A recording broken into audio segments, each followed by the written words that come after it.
Negocio criminal. Machado acusa al chavismo de arrasar la selva con minería ilegal.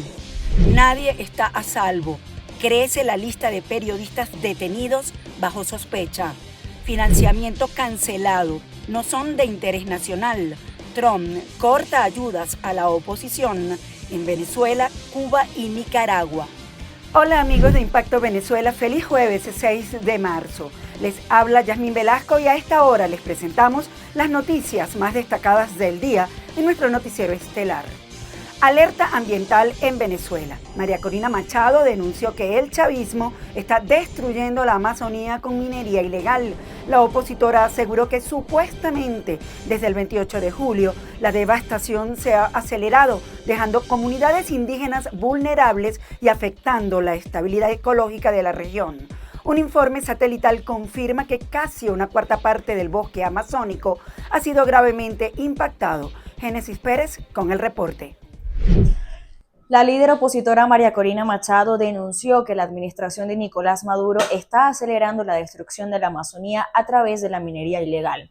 Según la dirigente, después de las elecciones del pasado 28 de julio de 2024, las actividades extractivas de minerales han incrementado de forma drástica, afectando a la región.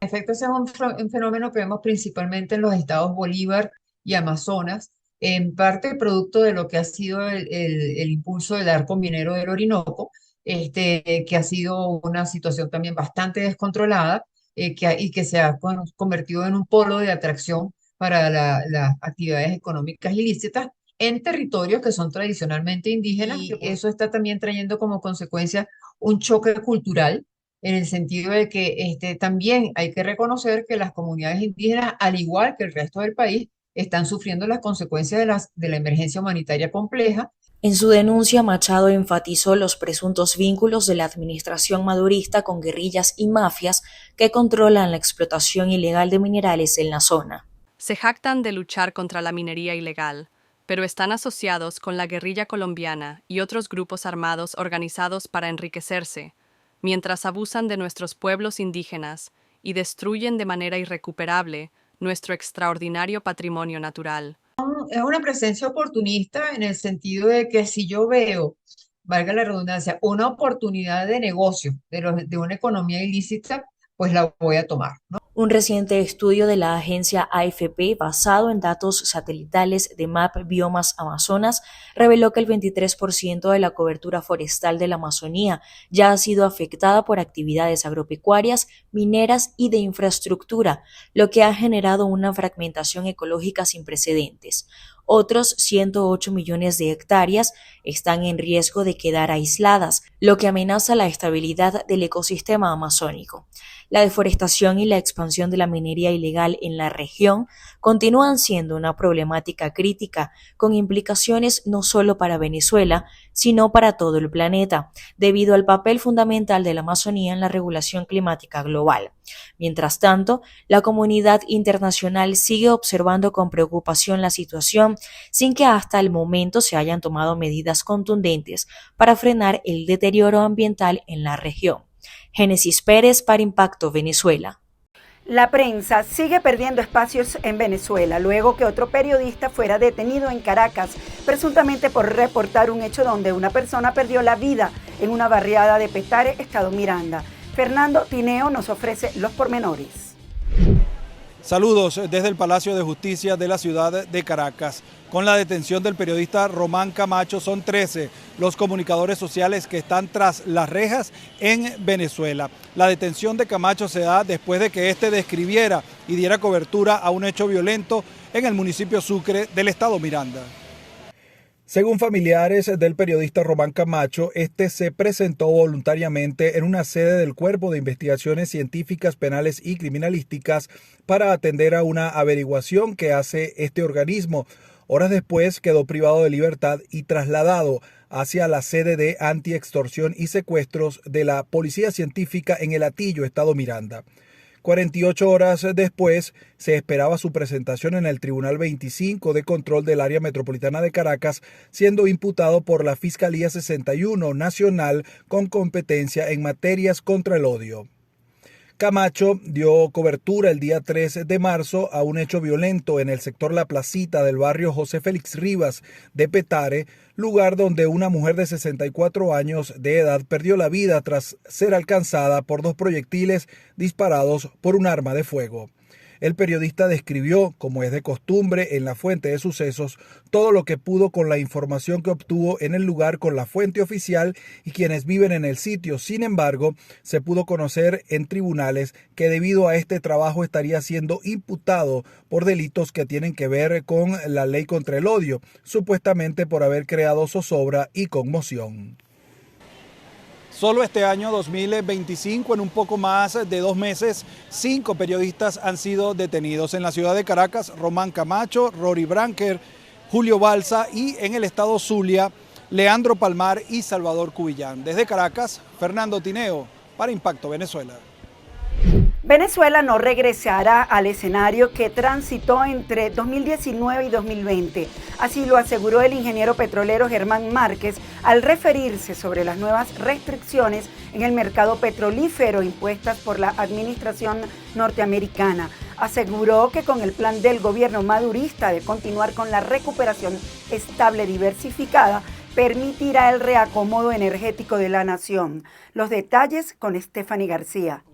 Para el expresidente de la Corporación Venezolana de Petróleo, Germán Márquez, el regreso de las sanciones petroleras impuestas por el presidente estadounidense Donald Trump no generará el mismo impacto negativo que se vivió entre 2019 y 2020. A su juicio, la administración del presidente Nicolás Maduro ha ampliado el mercado al comercializar el crudo con China, la India y Europa. Explicó que sí existen complicaciones desde el punto de vista comercial, debido a que el costo de la exportación es más elevado.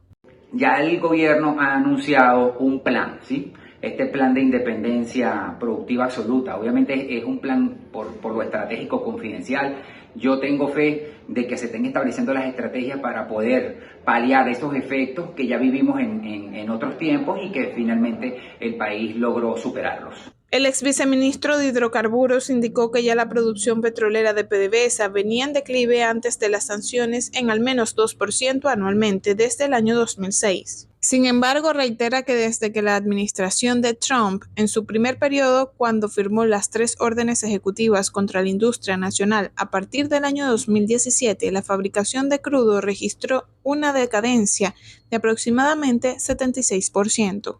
En efecto, había una merma o una disminución porcentual, hablando del 1, del 2%, a partir del año 2006. No obstante, las grandes bajadas o las grandes declinaciones se dieron fue en el año 2016, 2017, 18, 19 y 20, producto de la situación política que estaba atravesando el país, adicionalmente a las sanciones y también por los efectos de la pandemia COVID en el año 2020. Por su parte, el Partido Comunista de Venezuela calificó como no soberana la política petrolera ejecutada por el oficialismo.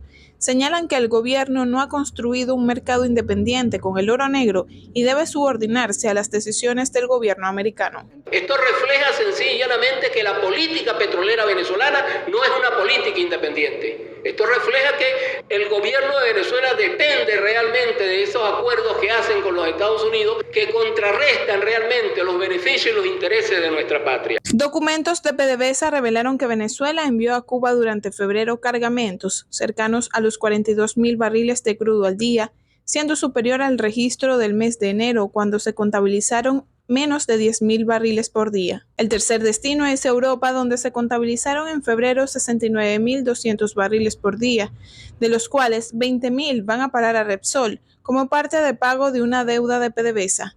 Stephanie García reportó para Impacto Venezuela. Vamos a conocer qué es noticia en materia internacional según lo que destacan portales en la web. Comenzamos con impactovenezuela.com, que titula lo siguiente: no son de interés nacional. Trump suspende ayudas para el activismo de la oposición en Venezuela, Cuba y Nicaragua. El Departamento de Estado canceló programas de ayuda exterior para apoyar a activistas de la oposición, presos políticos y grupos religiosos en Cuba, Nicaragua y Venezuela, lo que ha generado inquietudes sobre un cambio en la política exterior de Estados Unidos. Cabe destacar que no importó que los programas fueran manejados por el Instituto Republicano Internacional, una organización sin fines de lucro vinculada al partido en el poder.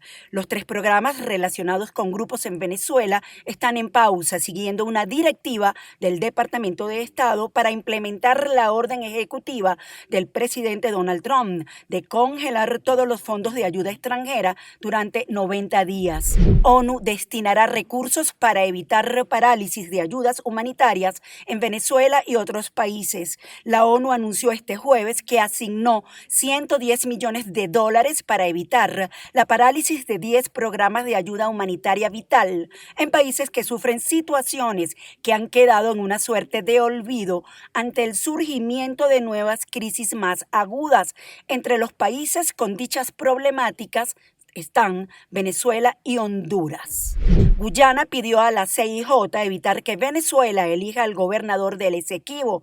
Según el comunicado del Ministerio de Asuntos Exteriores, los planes de Venezuela de elegir un gobernador para ese territorio el próximo 25 de mayo afectarán directamente al pueblo del Esequibo, así como también a la integridad territorial de Guyana. Por ello, este gobierno solicitó a la Corte Internacional de Justicia que intervenga urgentemente y ordene al gobierno de Nicolás Maduro que cese cualquier acción para seguir reclamando el Esequibo, así como que se abstenga de cualquier actividad que pueda alterar el estatus actual de la zona.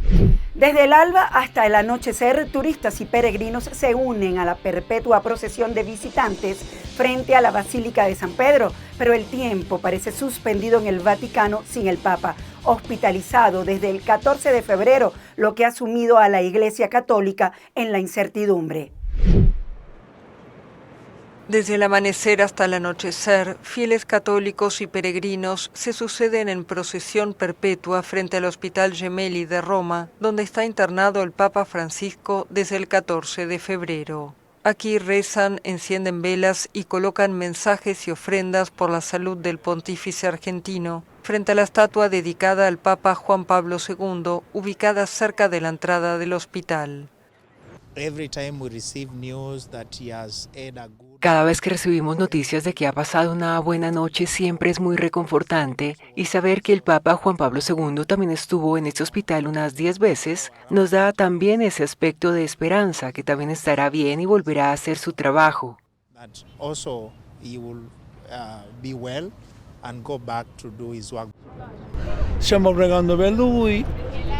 Estamos rezando por él. El Papa es fuerte y lo logrará, un Papa humilde, con gran fortaleza, tenaz y sencillo. Un Papa semplice.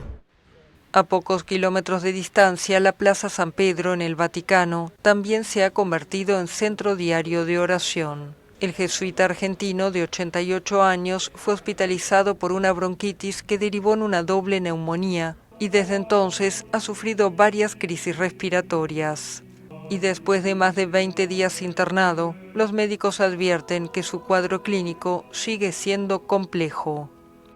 La internación de Francisco, la más larga de su papado, ha sumido así a la Iglesia Católica en la incertidumbre. La ventana del Palacio Apostólico desde la que recita cada semana el Ángelus lleva cerrada desde hace 3 domingos, algo que no había ocurrido desde que fue electo en 2013. En el interior de la pequeña ciudad-estado, los departamentos vinculados a las actividades del Papa trabajan con servicios mínimos y en plena cuaresma católica admiten que es difícil realizar proyecciones a mediano plazo. La hospitalización alimenta las eternas especulaciones sobre una posible renuncia o los preparativos de un futuro cónclave. Pero una fuente vaticana sostuvo que hablar de futuro papado con el pontífice todavía vivo es una cuestión tabú.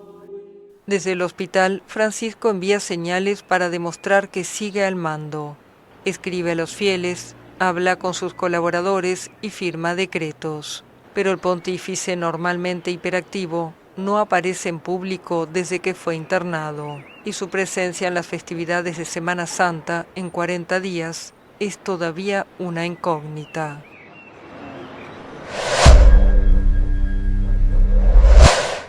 Pasamos a revisar los comentarios que nos dejan sobre la pregunta del día, que hoy está referida a la ausencia del gigante petrolero estadounidense operando en Venezuela. En consecuencia, el pronóstico político y económico no es nada alentador para el país. Pero a ti como ciudadano de a pie, ¿cómo crees que te afectará la suspensión de la licencia de Chevron? Los leemos. Yo gano $5 al mes. ¿Qué peor podemos estar? La suspensión de la licencia de Chevron a los venezolanos no les importa, porque nosotros no sabemos dónde va ese dinero. Nosotros los venezolanos, si no trabajamos, no comemos. Este gobierno, con las licencias activas desde 2022, no mejoró en nada. Por ejemplo, el sueldo está en $2. Amigos, gracias por acompañarnos en este recorrido informativo. Nos vemos el próximo lunes en una nueva emisión estelar de Impacto Venezuela. Y como siempre les recuerdo seguirnos en nuestras redes sociales y canal de YouTube.